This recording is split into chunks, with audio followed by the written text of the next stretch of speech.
Vale.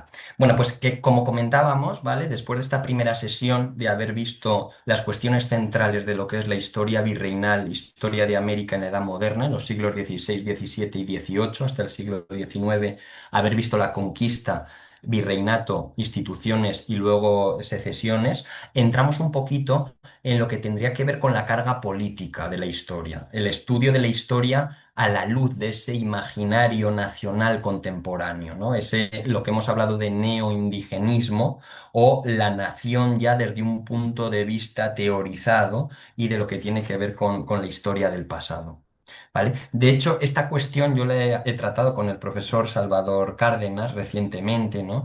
Y hablábamos de esa reivindicación, ¿no? que se suele hacer del pasado y cómo pues a veces se mezcla con los elementos ya modernos nacionales. Y hay una frase de un autor que se llama Pocock, ¿vale? Que dice que aquellos que buscan emanciparse eternamente nunca serán libres, ¿vale? Aquellos que buscan emanciparse eternamente nunca serán libres. ¿Por qué digo esto? Porque muchas veces se recurre a los tópicos de la historia, del pasado, de la búsqueda eterna de esa emancipación, ¿no? Y con un discurso siempre basado en el odio, en el pasado de lo que sucedió.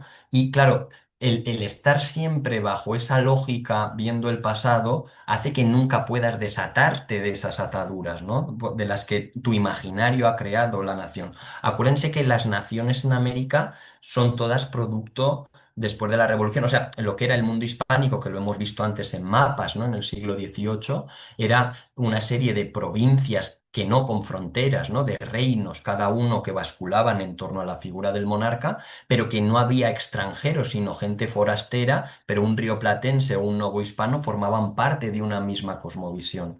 Después de las independencias, decía Tomás Pérez Bejo, que las independencias, la nación no fue la causa, sino un poco la consecuencia, ¿no? de lo que pasó en esas guerras civiles que hemos estado relatando. Y en ese sentido, el surgimiento de las nuevas naciones en todo el mundo hispánico, también en la nación española, también en España como nación y con Cádiz y la teorización de la soberanía nacional en la nación española y la sustitución del rey por la nación, también pues todo eso hace que se cree una historia que surge, nace de ese contexto, de esa explosión, de esa implosión más bien que sucede en el mundo hispánico. Entonces, por eso digo que es importante eso, ¿no? El indigenismo, decía León Portilla, y esto Rodrigo Fernández Díez, profesor de Derecho Romano, que alguno de ustedes quizá les haya dado clase, un erudito además, él siempre citaba a León Portilla, porque decía León Portilla una frase que decía que cuánto nos interesan los indios del pasado, pero qué poco los indios del presente. Entonces, ¿en qué se basa el discurso neoindigenista?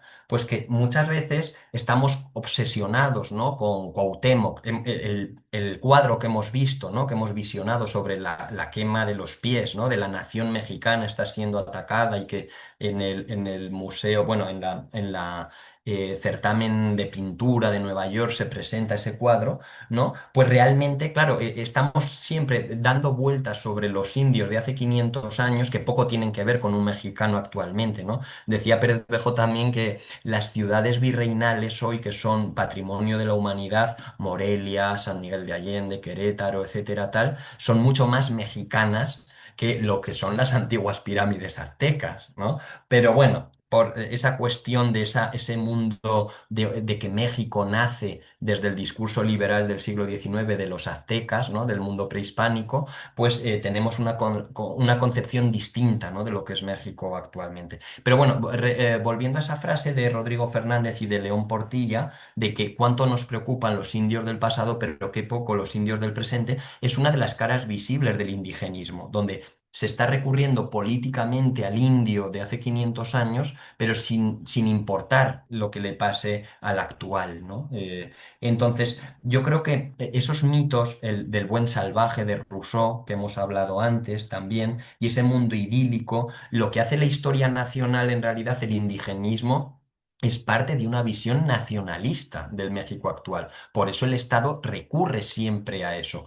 Decía este autor que he citado, Pérez Bejo, que la historia nacional transita por tres momentos: por el momento de nacimiento, el momento de muerte y el momento de resurrección, ¿no? O sea, es decir, México, para el discurso indigenista, que es la obra de Riva Palacio, de México a través de los siglos, son las obras realmente que han triunfado, ¿no? O sea, México es el único país del mundo que tiene dos fechas que celebra, ¿no? Nacionalmente la independencia, una el momento de Iturbide y otra el momento de Hidalgo.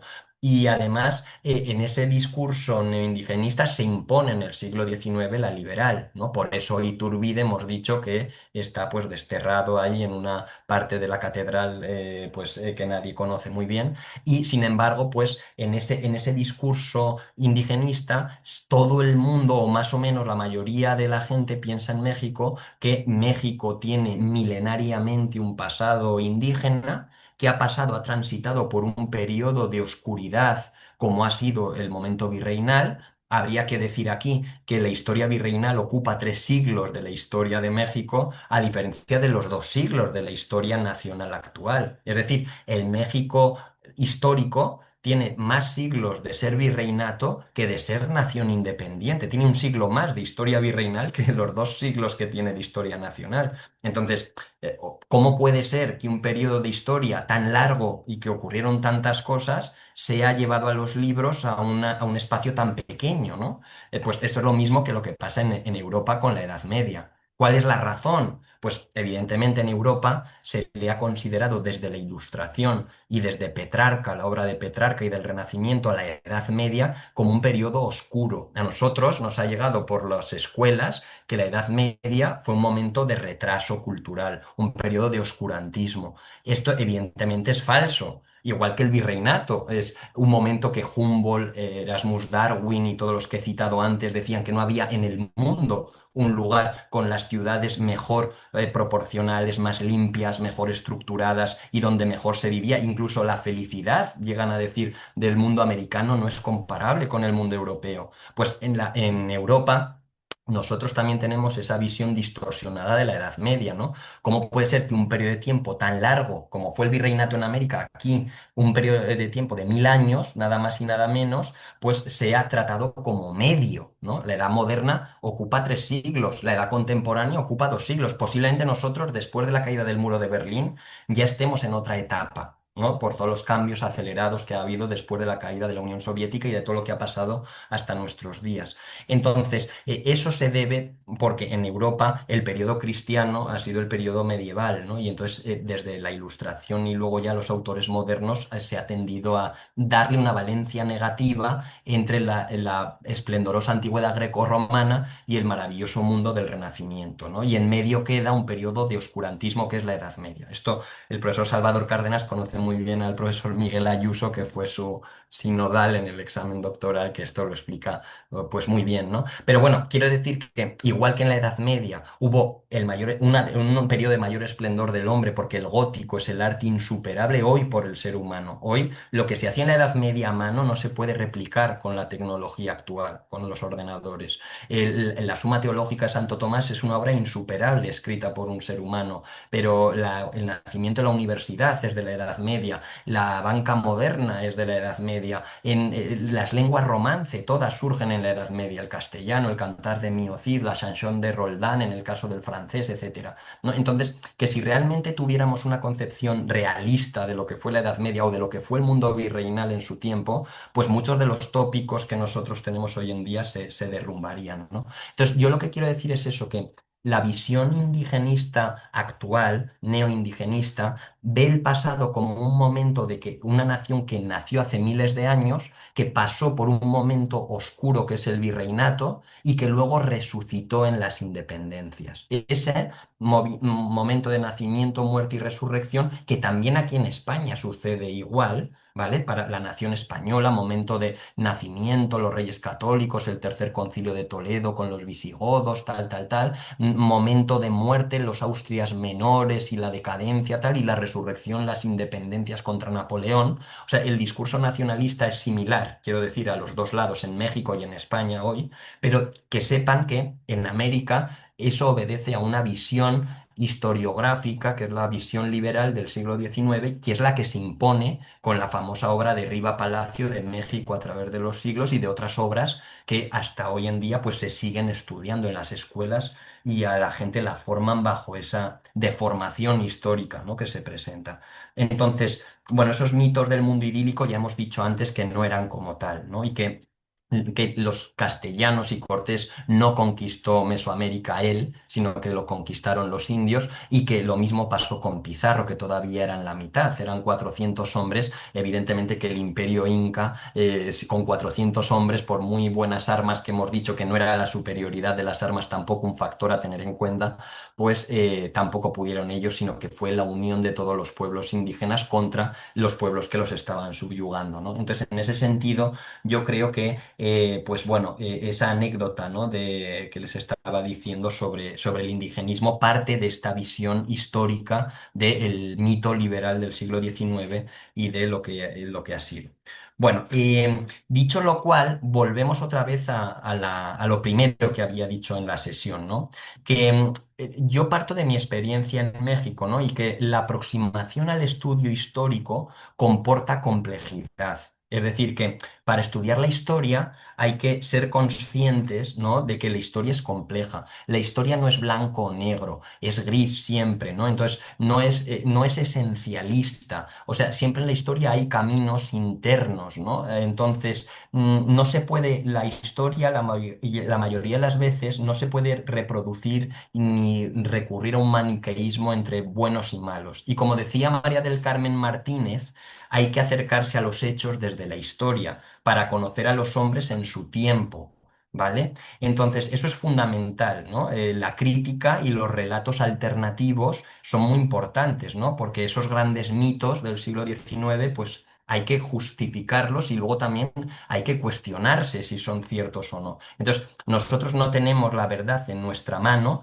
¿no? Pero el pasado es pasado, como decía Karl Popper y como el profesor Salvador Cárdenas muchas veces lo cita, ¿no? Entonces, yo creo que esto es un punto importante, que no hay que hacer de la historia un instrumento político, ¿no? Entonces, José Antonio Ullate, que lo he citado antes, recalca que acercarse a la realidad requiere complejidad. La realidad siempre es compleja y no se trata de tomar, como he dicho antes, partido por un bando u otro. Hay que volver al pasado sabiendo que somos hechura del pasado. En el caso de México, o sea, a mí cuando algún alumno, y ahora voy a la pregunta, cuando algún alumno en segundo de carrera me decía, es que los españoles hicieron esto o lo otro, claro, yo me planteaba, ¿no? Y se lo decía, ¿no? Le decía, bueno, o sea, mis antepasados españoles se quedaron en España viviendo. Tus antepasados eran los españoles, o sea, tú procedes de ellos. Entonces, a la hora de adoptar un discurso actual del pasado, hay que tener presente que nosotros somos hechura de ese pasado, que nosotros somos consecuencia de ese pasado. Y como decía Mauro González Luna, decía que los mexicanos, decía él, somos hijos de una madre indígena y de un padre español, somos mestizos. Entonces, intentar atacar el pasado, nuestro pasado, es atacar como media parte de nuestro ser, ¿no? Daniela, sí, perdón. Sí, gracias. Una pregunta. Yo tenía una profesora que Sí. alguna vez nos decía que todo este mito justo del mexicano que es subyugado o oprimido por los españoles y que luego se libera y todo eso, este, que Sí. surgió un poco para crear como una identidad nacional, creo que con José Vasconcelos, nos Eh, comentaba, pero bueno, no sé si sepa un poco de por qué, o sea, por qué nos llegan, si es para crear como una identidad y esta identidad se sí, toma a bueno, partir de remarcar otro. sí. Vasconcelos, a ver, él es el que habla de Cortés, el que, o sea, realmente Vasconcelos, Fuentes Mares, etcétera, son autores muy hispánicos, ¿eh? No lo sé, no lo sé, a lo mejor tiene algún elemento, eso igual el profesor Salvador Cárdenas lo conoce o América lo conocen mejor que yo, pero, pero sí, sí, evidentemente lo que estoy intentando decir es eso, que el indigenismo es un elemento nacionalista. O sea, el indigenismo lo que hace es intentar unir a la gente bajo un pasado común que no es tal, porque un mexicano actual no tiene nada que ver con un azteca, ni con un... Bueno, o sea, quiero decir, ¿por qué, por ejemplo, se tiene que tomar el término malinchista como algo despectivo, a la Malinche como algo despectivo? Y no a los aztecas, por ejemplo, si los dos eran indígenas que vivían en Mesoamérica, ¿por qué son los malos los tlaxcaltecas y los buenos son los aztecas, ¿no? Porque evidentemente todo juega con una carga política, ¿no? Los términos tienen una carga semántica política. Entonces aquí se ha creado una historia de que los malos son los tlaxcaltecas y la Malinche era la mala y los buenos son los aztecas, pero si realmente vamos a la época, el grueso de los pueblos alrededor de los aztecas pensarían lo contrario de los aztecas, que eran los que estaban subyugados por los aztecas, ¿no? Entonces, yo por eso te quería comentar eso, que sí, que el indigenismo hoy es un elemento del nacionalismo que lo que hace es unir bajo un pasado común en el mundo indígena a toda una nación, pero no es real, ¿no? O sea, porque México, como digo, tiene más que ver con las ciudades virreinales, el México moderno, que con las pirámides de hace 1500 años, ¿no? Es que no, es que se cae por su propio peso y lo mismo el caso indígena, ¿no? Que los indígenas, hay indígenas buenos y malos, pero habría que plantearse por qué unos son los malos y otros los buenos cuando todos eran indígenas y todos vivían en la misma zona, ¿no? Entonces, ¿por qué se toma a unos como los verdaderos mexicanos y a otros no? Entonces, quiero decir que todo esto nos llevaría a cuestionarnos, pues tendríamos muchas dudas, ¿no? De todo lo que la historia oficial, pues, se basa. Pero esa es la historia oficial en México y es la historia oficial en España y en cualquier nación moderna que va tomando como mitos del pasado para crear una historia común donde una persona de Chihuahua y una persona, por ejemplo, de Baja California o de no sé, cerca ya de Guatemala, de lo que sería Yucatán o esas zonas, pues poco tienen que ver uno con el otro. Entonces, ¿cuál es la manera en el siglo XIX y XX de unir a una persona que vive a 2000 kilómetros de la otra? Bajo una serie de elementos comunes, bajo una serie de mitos comunes, ¿no? La bandera, por ejemplo, el himno, los niños héroes, el no sé qué. Entonces, al final, con una serie de tópicos y de cuestiones que van aunando una visión común de una persona de 2000 kilómetros que no tiene nada que ver con otra. Entonces, claro, eso pasa en todos los países y todos adoptan esa medida para unificar, ¿no? Un sentimiento nacional, pero que es muy distinto a lo que era la vida en el antiguo régimen con los reinos, cada uno con sus fueros, con sus tradiciones y pues cada uno, como decíamos, el rey se comportaba de manera asimétrica en cada reino, ¿no? Con sus funciones y con su jurisdicción y sus competencias limitadas, ¿vale? Gracias. Vale. ¿Hay alguna otra duda? Perdón, porque es que a veces no veo las manos levantadas, digo, y a Daniela la he visto 2 o 3 veces, pero a veces se me puede pasar, ¿no? Bueno, entonces, yo lo que quería decir es eso, ¿no? Que decía Ullate que del pasado sabemos poco, y lo poco que sabemos en gran medida es falso, ¿no? Entonces, la historia, eso, es mucho más difícil o más interesante de lo que muchas veces se presenta de manera sesgada, ¿no? Entonces, tampoco se trata de caer en un relativismo. Hoy vivimos en el momento del relativismo, ¿no?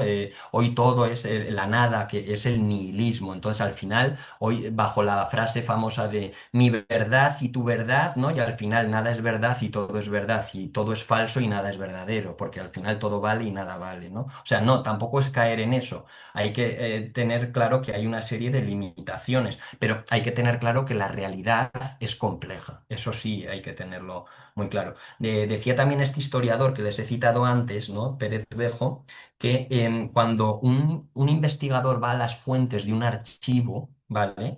Claro, se encuentra aquello que está buscando. Entonces, cuando se dice que dos personas van a un archivo, al mismo archivo, y encuentran cosas distintas, no es porque las cosas o las fuentes digan cosas distintas, sino porque las preguntas que se hace un investigador cuando va al archivo son preguntas distintas. ¿Eh? Entonces lo digo por eso, porque la historia oficial moralizante de nuestros días, con carga ideológica, que quiere ver desde nuestra óptica los hechos del pasado, es anacrónica, es falsa y presenta una realidad que un historiador pueda hoy hilvanar, ¿no? Desde nuestro tiempo la historia del pasado de manera pues que la pueda hacer entendible, ¿no? Y que tenga una justificación. Pero esto no es así, es mucho más difícil. Había también otro autor que me gusta mucho citar, que es Prieto López, ¿vale? Y él dice que Aristóteles dice que hay dos modos de saber, ¿no? Episteme y sofía. Episteme y sofía. Uno es más riguroso, que es episteme, la ciencia. La ciencia es más riguroso, pero la ciencia, si pone, él pone el ejemplo del microscopio, cuando tú ves algo por un microscopio, tú tienes un plano de la realidad enormemente preciso, ¿vale? Pero que a la vez es muy pobre de la realidad, porque es tan preciso que es muy poquito de la realidad lo que puedes ver en un microscopio. Pero tú puedes ver una gota de sangre y ves que la gota de sangre se compone de glóbulos blancos, de glóbulos rojos, de plaquetas, etcétera, ¿no?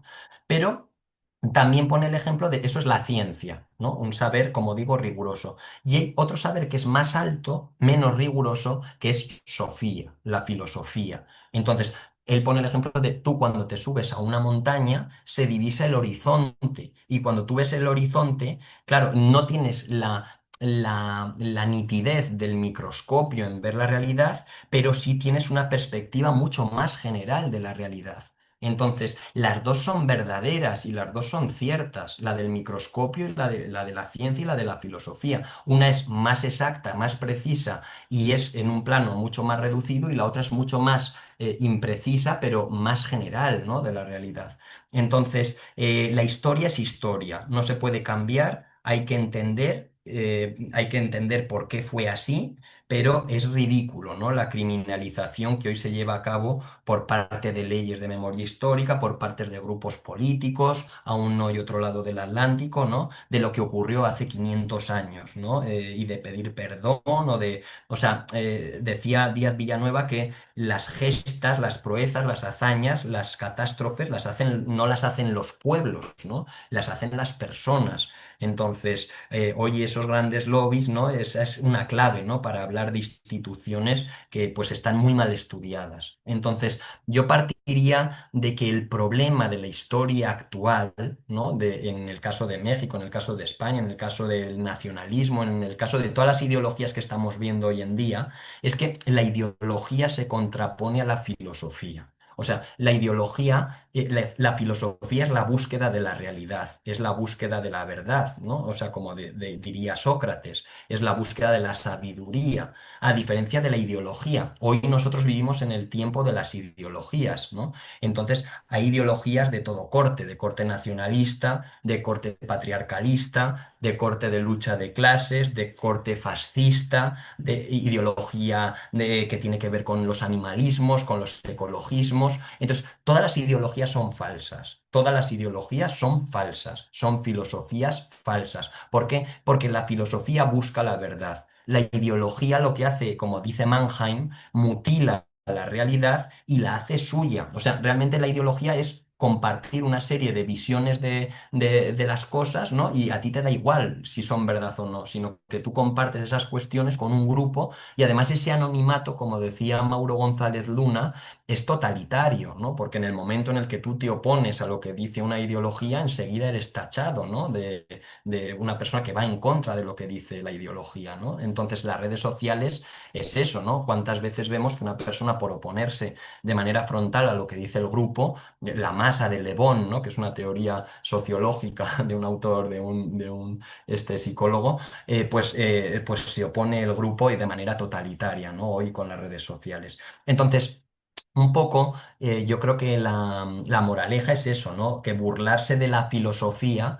es la verdadera forma de filosofar, ¿no? O sea, no es sabio quien sabe, sino quien es consciente de que sabe poco. Y entonces esa es una premisa básica que tendríamos todos que dar por sentado de la realidad, ¿vale? Partir de esas frases de Sócrates y que José Antonio Ullate recapitula y estudia en sus textos, pero que eso, que la verdad es adaptar nuestro pensamiento a la realidad y no a la inversa, como hacen las ideologías, que dice que si la realidad está en contra de mi verdad, peor para la realidad.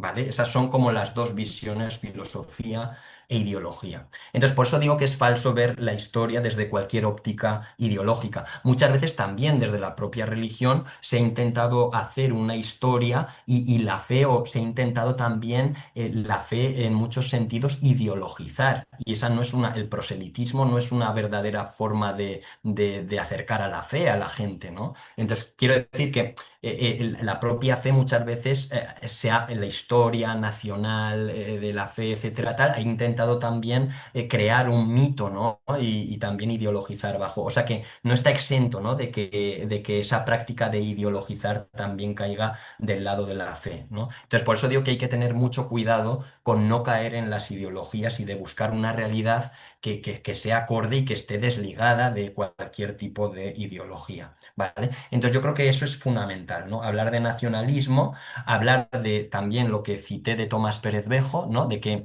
las leyes crean estados, las leyendas crean naciones, ¿no? Entonces, en el mundo actual, si se fijan, todas las grandes guerras que están sucediendo hoy en la edad contemporánea tienen que ver con el nacionalismo en la edad contemporánea. En la Primera Guerra Mundial, pues también lo que eran las visiones nacionales de la Primera Guerra Mundial, donde bajo el estandarte de Santa Juana de Arco, ¿no? Se une ahí el mundo proletario francés bajo el himno de la Marsellesa y el mundo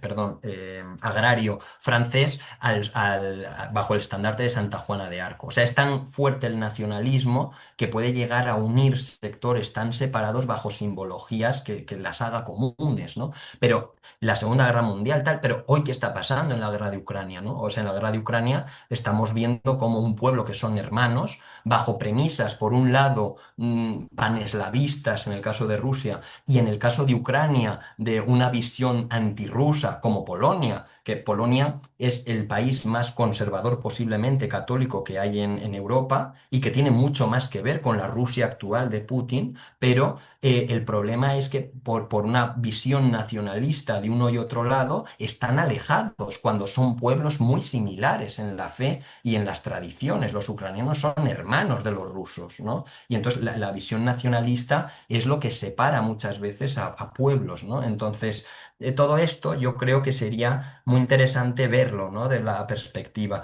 Y en Latinoamérica, pues también en Hispanoamérica. La contraposición que explicaba en la clase anterior entre España, México, Perú, intentar hacer como una serie de guerras nacionales en el contexto de las guerras civiles, pues como he dicho antes, es una paradoja y es falso, ¿no? Entonces, yo había dicho también que había como tres pilares, ¿no? Que llegan o que son los causantes de todo este problema. El primer problema, bueno, la conquista, que ya lo hemos visto, ¿no? Con ese carácter que hemos hablado de Carlos V, hemos hablado de lo que fue esa visión de que en realidad no fueron guerras entre españoles y mexicanos o españoles, sino que fueron guerras entre indios, ¿no? Y Felipe II también, que es un personaje muy recurrente, ¿no? Y también yo creo que un tercer tema que siempre también se estudia muy mal es la Inquisición. La Inquisición también yo creo que merece una especial atención porque es una de las peores instituciones denostadas y que peor se han estudiado. Y a grandes rasgos, lo que fue el Santo Oficio, dentro de este imaginario que, como digo, el neoindigenismo, etcétera, siempre se recurre, ¿no? A la conquista, a la Inquisición y a las independencias, sobre todo, ¿no? Entonces, ese rol oscurantista que ha tenido la institución, habría que partir de lo siguiente, que, a ver, la Inquisición, bajo el símbolo, dice José Antonio Escudero, de mayor amor al hombre, que es el crucifijo, no se puede una persona juzgar por lo que piense, ¿no? Entonces, juzgar a alguien por lo que piense y bajo un símbolo de amor, pues viéndolo desde nuestra perspectiva, evidentemente que no es algo justificable.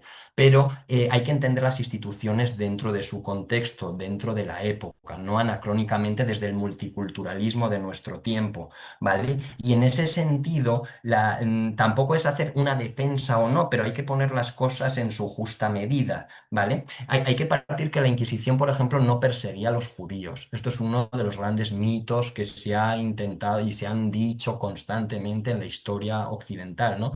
La Inquisición perseguía a los falsos conversos, es decir, a los cristianos que se habían convertido pero seguían haciendo prácticas judaizantes, o sea, judíos conversos pero que no eran cristianos, que decían que eran cristianos pero que en el fondo estaban realizando prácticas judaizantes y la Inquisición tenía jurisdicción sobre los bautizados, ¿vale? Entonces, la obra de Benzion Netanyahu, el padre de Benjamín Netanyahu, hizo una obra mastodóntica comparando la Inquisición con los tribunales alemanes, ¿no? Y entonces claro, los comparó con los nazis. Y entonces, claro, luego se ha demostrado por tres, además son tres profesores del norte de Europa protestantes, que no son católicos, porque lo beneficioso de la Inquisición es que todo quedó redactado en los archivos, en Cartagena de Indias, en Lima, en Ciudad de México, que hubo 43 fallecidos en 2 siglos y medio en los que fueron autos de fe en la Inquisición en Nueva España, Nápoles, Madrid, etcétera, ¿no? Y entonces,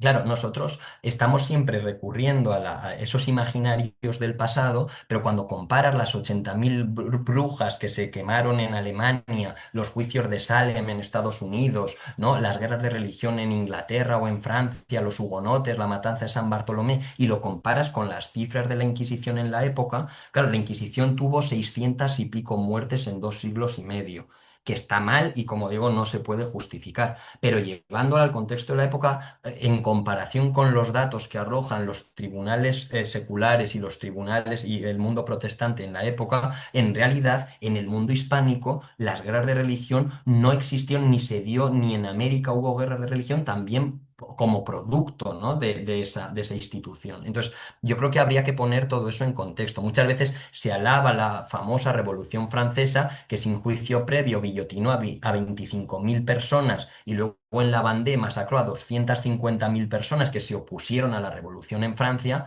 Y claro, se tiene una visión positiva de unas cosas y sin embargo luego con los datos reales, pues se ha tenido una visión muy diferente de otras, ¿no? Entonces, bueno, yo quería poner también ese ejemplo, ¿no? Porque creo que la Inquisición también merece, pues, ese ejemplo.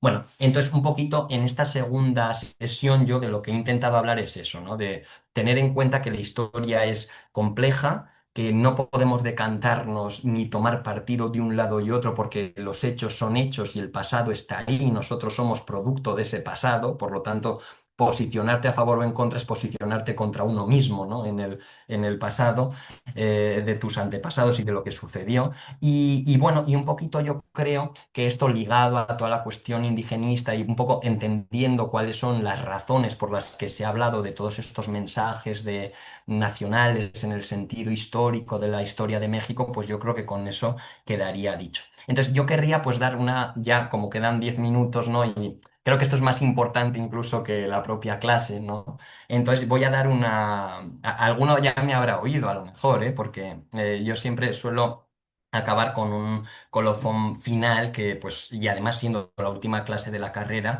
que es un gran honor para mí que a las 2 de la mañana estemos dando esta sesión y en la última clase de la carrera, pues les voy a dar, pues, desde lo que yo les puedo aportar, que creo que es más importante que todo lo que he hablado hasta ahora, ¿no? Entonces, lo que les voy a decir es algo que no está en los libros y es un poco también como conclusión de lo que hemos dicho sobre esa crisis antropológica del ser humano, ¿no? O sea que por encima de lo que estamos viviendo hoy en día a nivel económico, a nivel político, todo lo que es el problema que estamos viendo en nuestro tiempo, en realidad esa pérdida del sentido de la vida por el hoy y de todo lo que estamos aconteciendo en todos los órdenes, de lo que se trata es una crisis del ser humano, por encima de las razones económicas, geopolíticas, políticas, nacionalistas del hombre, de las ideologías, de todo lo que he explicado, en el fondo lo que estamos aconteciendo es a un problema del propio ser humano, ¿no? Y entonces, en ese sentido, lo que voy a decir es algo que Jaime Mayor Oreja siempre recordaba y decía que la esperanza está en las personas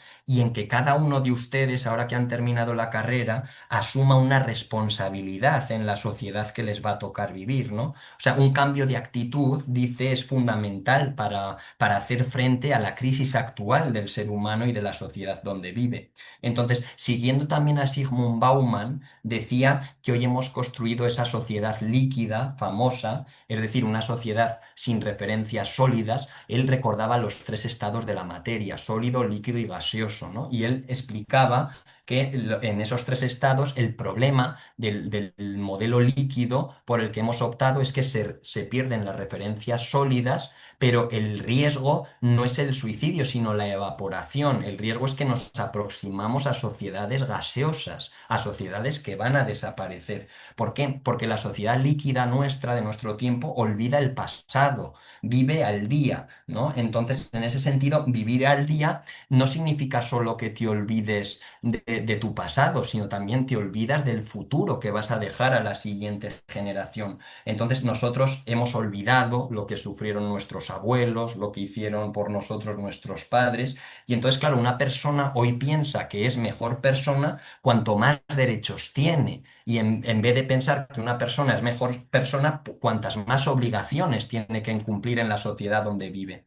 Y entonces, a colación de lo que ha dicho América, de lo de el último día de la carrera, José Antonio Sayés decía que el hombre va buscando en último término la felicidad, ¿no? Terminas la carrera y dices, va a ser el día más feliz de mi vida, pero todo vuelve a empezar de cero, ¿no? Porque Santo Tomás decía que a propósito de esto, que el hombre no puede encontrar en este mundo nada ni nadie que sea su descanso definitivo, porque la felicidad no es perfecta, no puede encontrar algo que sacie plenamente al hombre, porque el hombre siempre busca lo infinito. Los animales no tienen este problema, ¿no? Entonces el hombre sí, el hombre busca el infinito, busca el más allá, esa trascendencia. Entonces hoy nosotros compramos la felicidad, se nos enseña eso. Entonces eso crea luego un vacío muy grande en nosotros cuando tenemos las cosas de manera material. Y entonces decía José Antonio Salles que el hombre es pragmático, no tiene formación humanística, sin capacidad de síntesis. Estudia una carrera técnica que le permite comer, le permite tener dinero, suele ser trivial, frívolo, permisivista y tolerante, pero en el fondo no respeta a la persona humana. Eso es el tolerantismo de nuestros días. Entonces, hay que respetar a una persona, se piense lo que se piense, y sobre todo los cristianos, ¿no? Que pensando que tiene una dignidad humana cada alma, ¿no? Creada por Dios. Pero hoy la palabra tolerancia significa que todo vale, porque en el fondo nada es verdad. Y aquí está lo malo, ¿no? El hombre de hoy no tiene ideas claras y esa es la era del vacío. La era nuestra es un hombre que se encuentra entre los interrogantes de la existencia. Es el pensamiento débil, sin convicciones y sin firmeza. Hoy se sustituye la verdad por la estadística. Decía Stalin que una muerte es una tragedia, un millón es una estadística, ¿no? Entonces, hoy, bajo las reglas de la estadística, se dice que hoy el 65% de las personas piensa esto, ¿no? Por lo tanto, la mayoría de las masas es la que mueve las leyes, ¿no? Entonces, el hombre de hoy ha creado, ha creado una serie de vidas sin trascendencia. Y en ese sentido, y para finalizar ya, dice que la pregunta es si este hombre puede ser feliz. Lo tenemos todo desde el punto de vista material, pero ¿dónde está el auténtico concepto de felicidad? Entonces dice que hoy la libertad de Occidente es una libertad económica y ahí termina, es una libertad basada en lo que se compra. Y a propósito de esto dijo Viktor Frankl, judío, psicólogo, que estuvo en los campos de Auschwitz en el siglo XX, decía que el hombre necesita una razón para vivir, el hombre necesita una razón para amar. El hombre necesita una razón para vivir y el hombre necesita una razón para morir. Y cuando el hombre no tiene esa razón de tipo trascendente, enferma de angustia, ¿no? Y esa es la enfermedad del siglo XXI.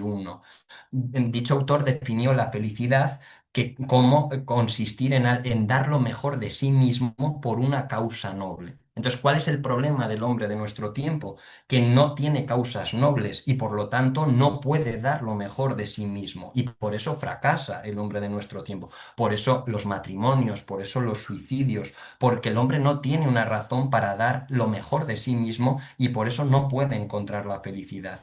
Entonces, un poco decía Kierkegaard, ¿no? Que las puertas de la felicidad siempre se abren hacia afuera, ¿no? Padre del existencialismo. Yo con esto diría bueno, que no hace falta que hagan grandes cosas, ¿no? En la vida, pero cada uno, pues, tiene desde nuestra posición, puede dar algo bueno de sí mismo, ¿no? Y solo si dan lo mejor de sí mismo por una causa noble, pues entonces encontrarán la felicidad, ¿no? Entonces búsquenla para que merezca la pena vivir, ¿no? Y pues bueno, esto sería como un poco la moraleja que yo les puedo transmitir de cara al final de sus estudios.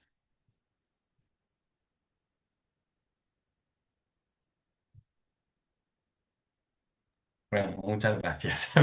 Gracias a ti, Manuel. Digitalmente, Es- digitalmente no es tan humano, ¿no? Pero veo las sonrisas en la gente.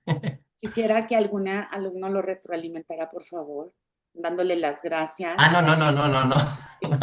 No hace falta. No, No, yo no, sí, lo veo porque, en los rostros. porque es un grupazo y entonces quiero oír de parte de ellos el agradecimiento que hay que tenerte porque son las 2 de la mañana para él, ¿sí? Sí, Tiene a menos de 3 metros a sus hijos dormidos. Se sí. preparó No, pero completamente y entonces pues, es una gozada, como dicen en España, escucharlo, ¿no? Entonces, no, díganle algo al profe, por favor. no, Igual no al hace otro falta. profe que tenemos ahí medio oculto, medio...